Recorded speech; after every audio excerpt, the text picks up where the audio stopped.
আসসালামু আলাইকুম ওয়া রাহমাতুল্লাহি ওয়া আলাইকুম আসসালাম ওয়া রাহমাতুল্লাহ। গত পর্বে আমরা কোন হরফ শিখছি? শিন। আজকের পর্বে আমরা সদ শিখব। কোন হরফ?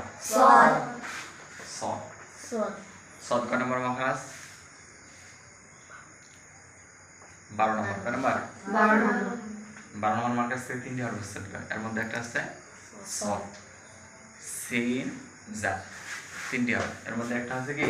সদ। এই সদ হরফটা আমরা আজকে শিখব, ঠিক আছে? সদে সদ।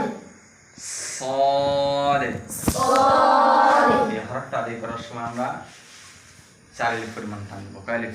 4 আলিফ। 4 আলিফ পরিমাণ, ঠিক আছে? সদে সদ। এই হরফটা উচ্চারণ করার সময়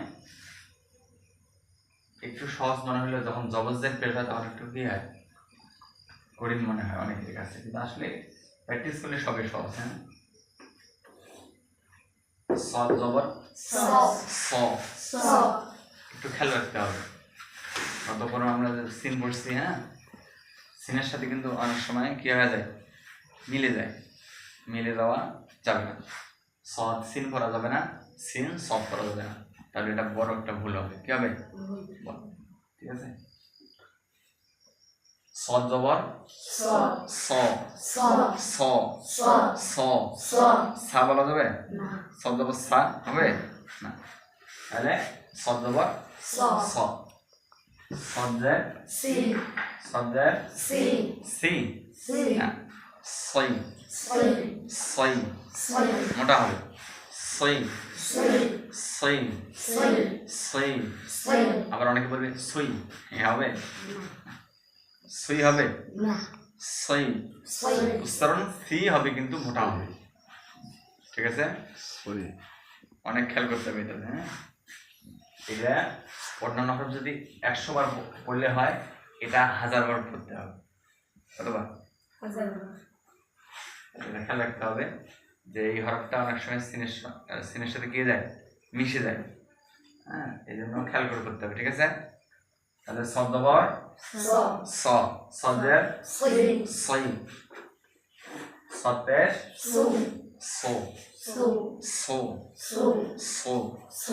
সো, সু। সো না, সো হবে? না। তাহলে সু যদি বলি তাহলে সিন পেশ সু। সু, সদ পেশ সু। সু, তাহলে মিলে যায় না, মিলে যাওয়া হবে না।